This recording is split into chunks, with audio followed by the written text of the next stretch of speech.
বলে আমার জানাজা আমি পড়াবো। দোয়া শিখছস করতে গিয়ে আসমান থেকে জিব্রাইল আইসা তোরে শিখাইছে। আরে মৌলবীরে সারা তো জান্নাতেই যেতে পারবি না। জানাজা পড়লে কি হবে? তুই মৌলবী করে জানাজা পড়াবি না? আরে জাহাল, তোর জানাজা মৌলবীরা পড়বে না। নাস্তিকের জানাজা পড়া জায়েজ নাই, মুশরিকের জানাজা পড়া জায়েজ নাই। কার কথা? তোর মারতে একটা ল্যাংরা মশাই যথেষ্ট। আর তোর বড়টা তুই না, তোর বড়টার নমরুদ্রে ল্যাংরা মশা দিয়ে সাইজ করছে। যেমন তো আম করে হুমকি দেয়, লাগবো না হুজুর আপনাকে, মৌলবী লাগবো না। মৌলবীরা হুমকি দেয় আমাকে জানাজা পড়াইবো না, লাগবো না, আমার বাপের জানাজা আমি পড়ো। বাপরে বাপ, কি ঠেলা বেড়ার। মৌলবী না লাগলে পিছন থেকে বাদ দিছিস নি? যদি পিছন থেকেও বাদ দিয়া থাকস তাহলে জন্মের ঠিক নাই। কারণ তোর মা বাবার বিয়া যদি মৌলবী না পড়ায়, মা বাবার বিয়া তো মৌলবী পড়াইছে, যদি কস না মৌলবী পড়ায় নাই তাইলে ঝামেলা আছে। আর যদি মৌলবী বিয়া পড়াইয়া থাকে তো মৌলবী সারা দুনিয়া আস নাই তুই। কথা ঠিক কিনা? বলে আমার জানাজা আমি পড়াবো। তো জানাজার দোয়া শিখছস করতে গিয়ে আসমান থেকে জিব্রাইল আইসা তোরে শিখাইছে। কার কাছে শিখছস? বলবি না আমার মায়ের কাছে শিখছি। তোর মা শিখছে কার কাছে? না তার বাপের কাছে শিখছে। তার বাপ শিখছে কার কাছে? তার বাপের কাছে শিখছে। তার বাপ শিখছে কার কাছে? গোড়াত তো সব বড় মৌলবী নবী আলাইহিস সালাম পর্যন্ত যাবি, এর বেশি তোর যাইতে পারবি না। এর বেশি গেলে বলবো তুই আবু জাহেলের কাছে শিখছস। লাস্ট গোড়া তো নবী আলাইহিস সালাম। আরে কথা কও, নবী আলাইহিস সালাম তো পুলিশ ছিলেন, এমপি ছিলেন, চেয়ারম্যান সাহেব না মৌলবী? না মৌলবী? আর কথা কও, মৌলবীরা সারা যাবি কেনা? আরে মৌলবীরা সারা তো জান্নাতেই যেতে পারবি না। জানাজা পড়লে কি হবে? তুই মৌলবী করে জানাজা পড়াবি না? আরে জাহাল, তোর জানাজা মৌলবীরা পড়বে না। নাস্তিকের জানাজা পড়া জায়েজ নাই, মুশরিকের জানাজা পড়া জায়েজ নাই। কার কথা? না মৌলবীর কথা।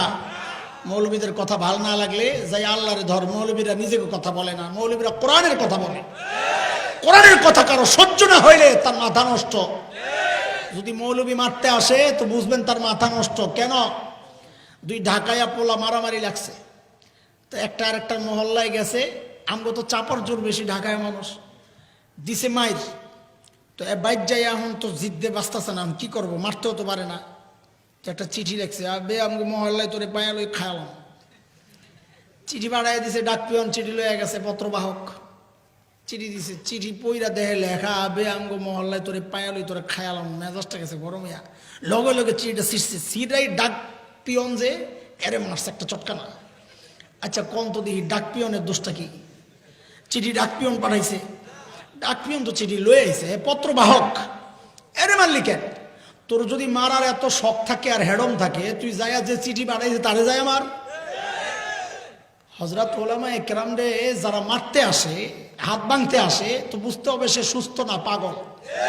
কেন কেন? আলেম নিজের কথা বলতেছে না, আলেম তো ডাক পিয়ন পত্রবাহক। আল্লাহর পত্রটা তোমার পর্যন্ত পৌঁছায়া দিতেছে। তোমার পছন্দ না হইলে আল্লাহরে যায় ধরো। ল্যাংরা মশা রেডি, তোর চাফা খুলা লাগবে।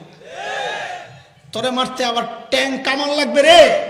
তোরে মারতে একটা ল্যাংরা মশাই যথেষ্ট। আর তোর বড়টা তুই না, তোর বড়টার নমরুদ্রে ল্যাংরা মশা দিয়ে সাইজ করছে। জমিনের উপরে বড় জালেম না জমিনের নিচে বড় জালেম? উপরে কয়টা বেটা? নমরুদের মতো জালেম আছে কেউ? জমিনের উপরে যত জালেম আছে, ইব্রাহিম আলাইহিস সালামকে আগুনে ফেলাইছে।